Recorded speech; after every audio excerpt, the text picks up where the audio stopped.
돈이 올 곳에 기다리고 있어야 되는데 좋다라고 찍어주면 사람들이 몰려요. 돈을 따라가는 형태이기 때문에 항상 싸게 사지 못하고 비싸게 사고 애초에 안전한 투자 방식이 아니다라는 거죠. 제 투자법은 뭐냐면 요즘에 사실 주식 너무 붐이거든요. 그렇죠. 예. 근데 초보분들이 주식 투자를 하면 안 되는 이유가 뭐예요? 초보자들이 주식 투자를 하면 이런 경우가 많죠. 저도 예전에 그랬었고 주식을 알아서 주식 투자를 하는 게 아니라 그냥 이거 돈 된다고 해서 들어온 걸 거예요.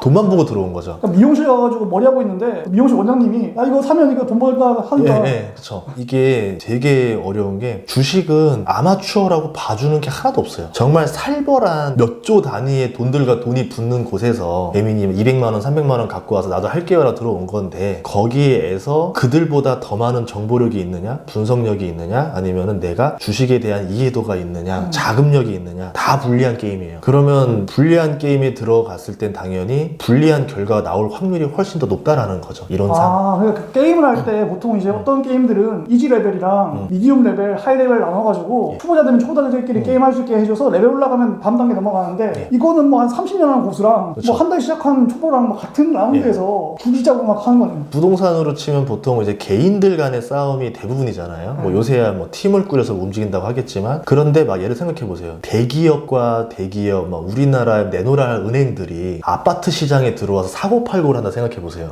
끔찍하네. 거기에 개인이 들어가서 해보겠다? 와, 이거는 엄청나게 어려울 거예요. 왜냐하면 돈이 많으면 시세를 움직일 수가 있어요. 시세도 자기가 조정한다고요? 웬만큼 가능하죠. 그러니까 예를 들어서 특정 펀드사가 나는 요 주식이 마음에 들어라고 해서 막 사들여요. 그런데 개인이 사봤자 이거는 꿈쩍도 안 하겠지만 기관 단위가 움직이기 시작하면 움직일 수밖에 없죠. 가격이. 결국은 뭐냐면은 저쪽은 가격을 어느 정도 움직일 수 있는 힘을 가진 파워가 있는 쪽이랑 가격을 전혀 움직일 수 없는 개인과의 싸움을 했을 때 당연히 불리할 수밖에 없죠. 그러니까 화투로 치면 나는 정말 패를 그냥 있는 그대로 내야 되는 사람인 거고 저쪽은 뒤에 한 장 숨겨놓고 원할 때마다 조금씩 바뀝니다. 그런 게임에서는 좀 불리할 수밖에 없죠. 그리고 기본적인 이해력이 뭐냐면 누군가가 뉴스에서 언론에서 이거 좋다라고 찍어주면 사람들이 몰려요. 이게 옛날 애들 축구할 때 보면 국가대표 축구들은 자기가 자기 포지션 지키고 공이 올 만한 곳에 기다리고 있다가 맞아요. 좋은 공이 오면 그때 기회를 살려서 슛을 넣어서 골을 넣는 형태인데 초등학생들 축구하는 거 보면 공 따라다닙니다. 그러다가 이제 퍼져버리죠. 그런 형태다 보시면 돼요. 그러니까 돈이 올 곳에 기다리고 있어야 되는데 돈을 따라가는 형태이기 때문에 항상 싸게 사지 못하고 비싸게 사고 그 과정에서 뭐 더 비싸게 팔면 다행이겠지만 그런 경우도 있겠죠. 보통은 다시 가격이 내렸을 때 손해보는 경우가 더 많아서 애초에 안전한 투자 방식이 아니다라는 거죠. 그 코로나 이후에 떡락했을 때 사가지고 난 벌었는데 뭐 어떻게 된 거야? 이럴 수 있거든요. 그건 싸게 산 거잖아요.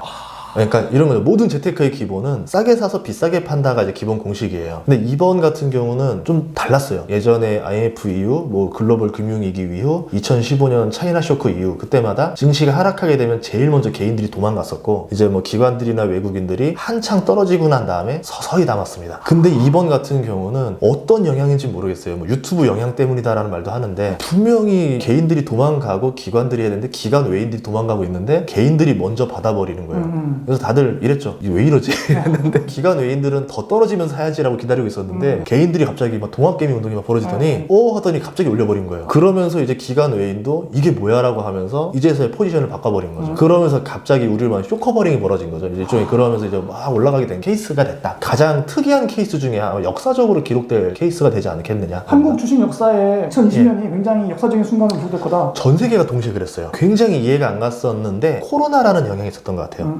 만약에 그냥 금융위기였다라고 하면 직장이 해고가 되고 사람들이 회사에 나와서 이러고 하는 건데 코로나기 때문에 직장인들이 다 집에 갇혀 있었어요. 할 게 없어요. 자택근무라고 하는데 회사도 자택근무 뭐 시켜야 될지 모르고 나도 할 게 없고 근데 마침 유튜브나 이런 데서는 주식이다 동학개미다 이러니까 또 관심을 가져서 하게 됐고 그러면서 어떻게 좀 분위기가 된 거 아니냐. 전 세계가 비슷하게 일어났다라는 거는 아마 그런 영향들이 있지 않았을까 싶습니다. 그러면 작년에 이제 예를 들어서 코로나 이후에 떡락했을 때 내가 사서 수익을 얻었다고 해서 올해 내년에 때문에 계속 그런 방식으로 하면 돈을 잃는다는 그 말이 있는 거예요. 그쵸. 주식을 하기 제일 좋은 타이밍은 대세 상승이 시작하는 타이밍이 제일 좋아요. 그때 들어가면은 솔직히 눈 감고 골라도 웬만큼 올라요. 많이 올랐냐 조금 올랐냐의 차이겠죠. 반대로 장이 어느 정도 정점을 찍고 나서 서서히 내릴 때가 있을 거예요. 그럼 그때가 되면 웬만큼 눈 감고 고르는 건 다 떨어질 거예요.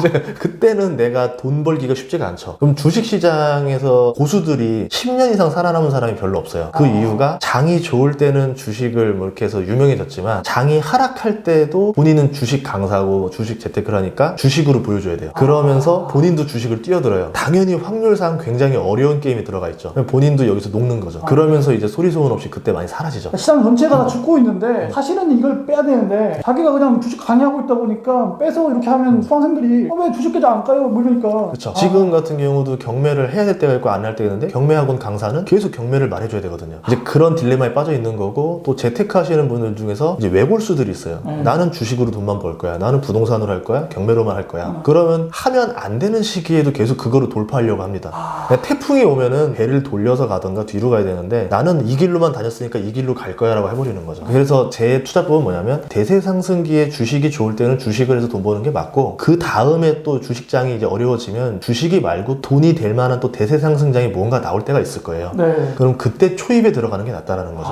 계속 평생 주식을 하라는 얘기는 아닙니다. 이런 경우도 있어요. 워렌 버핏 스타일 같은 경우는 평생 보유해라. 네. 그런 경우는 워렌 버핏이 좋아하는 주식들은 그런 흐름을 안 타요.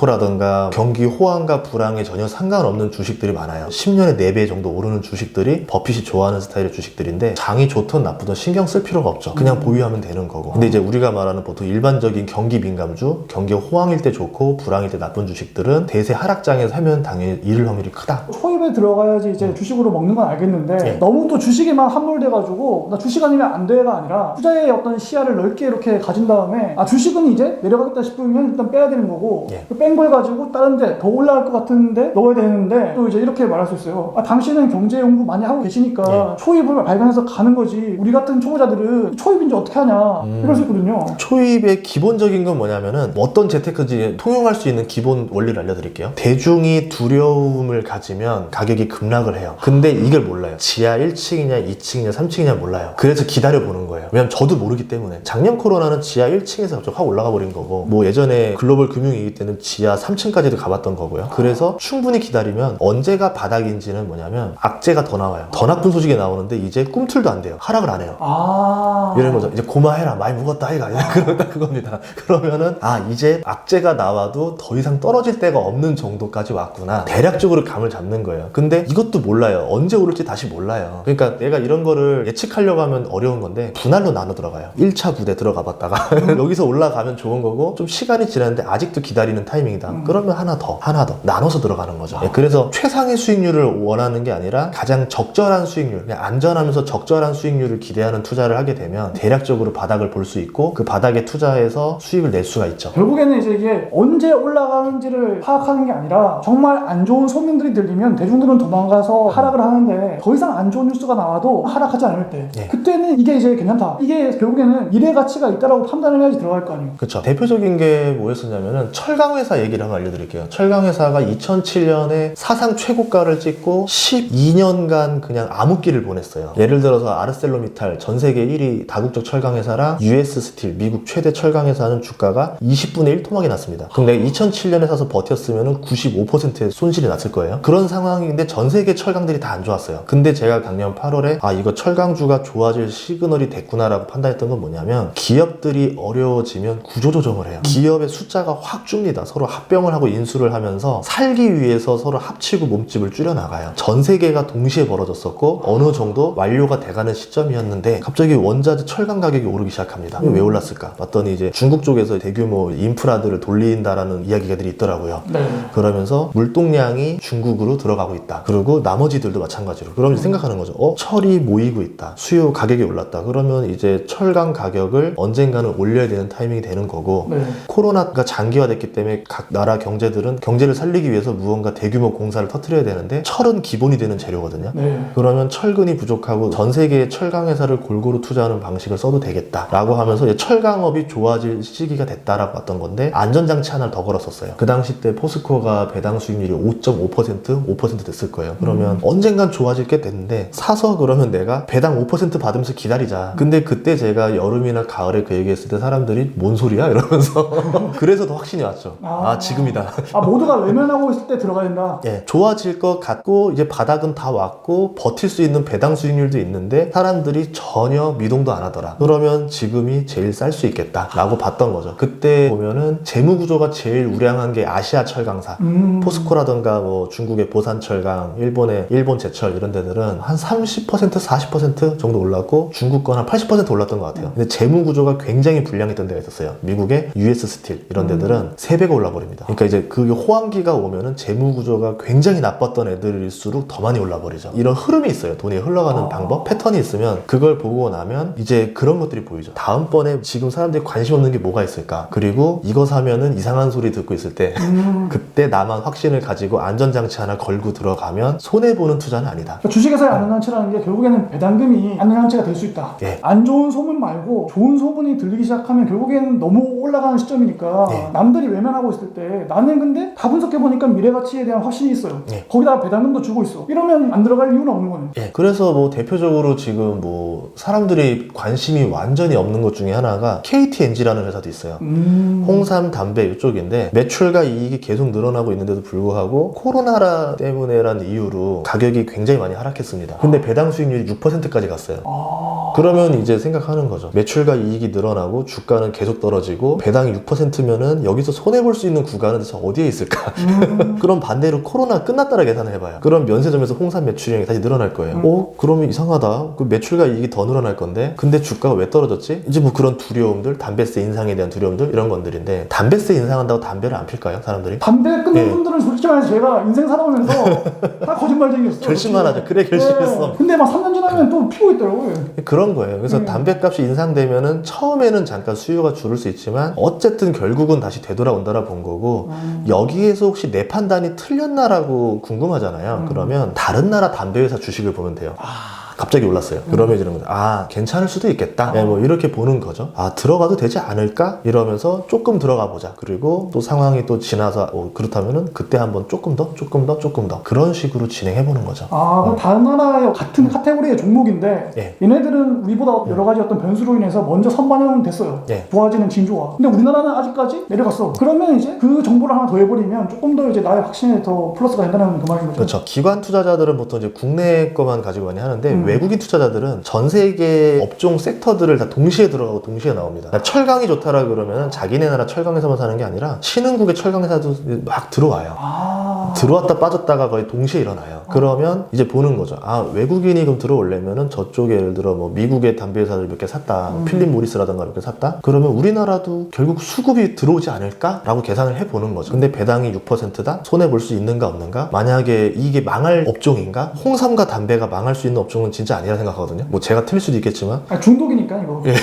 그러니까 그래서 이렇게 보면은 들어가도 되지 않을까 해서 들어가는 거예요. 대신 이제 이런 업종들이 요새 투자자들이 원하는 스타일은 아니에요. 막 2배, 3배가 될 주식들이 전혀 아니에요. 그러니까 뭐 코인 급상승 이런 거 아니라는 거잖아요. 네, 뭐 진짜 몇 년 지나야 2배가 될까 말까 이제 그냥 안전한 우리 경기 방어주라고 하는 안전한 주식들인데 지금 시중의 돈들이 경기 민감주, 경기 방어주로 돈이 둘 다 들어가고 있어요. 그러면 경기 방어주에 돈이 들어가고 있고 추세에도 맞는 거고 뭐 그런 형태로 이제 계산을 해보는 거죠. 초보자분들이 주식 투자 이제 하면 안 되는 이유에 대해서 시작했다가 결국에는 좋은 종목까지도 또 알려주셔가지고 감사드리고요. 자, 그럼 마지막으로 주식 이제 시작했어요. 작년에 이제 재미 봤어요. 근데 지금 이제 2021년이고 마지막으로 한 조언은 또 뭐가 있을까요? 주식이 가장 어려웠던 이유는 공부해야 될 분야가 굉장히 많습니다. 국내 경제만 봐서는 또 소용이 없고요. 예를 들어서 공매도가 왔다고 우리 많이 두려워하는데 만약에 미국 경제는 화랑이 돼버렸어요.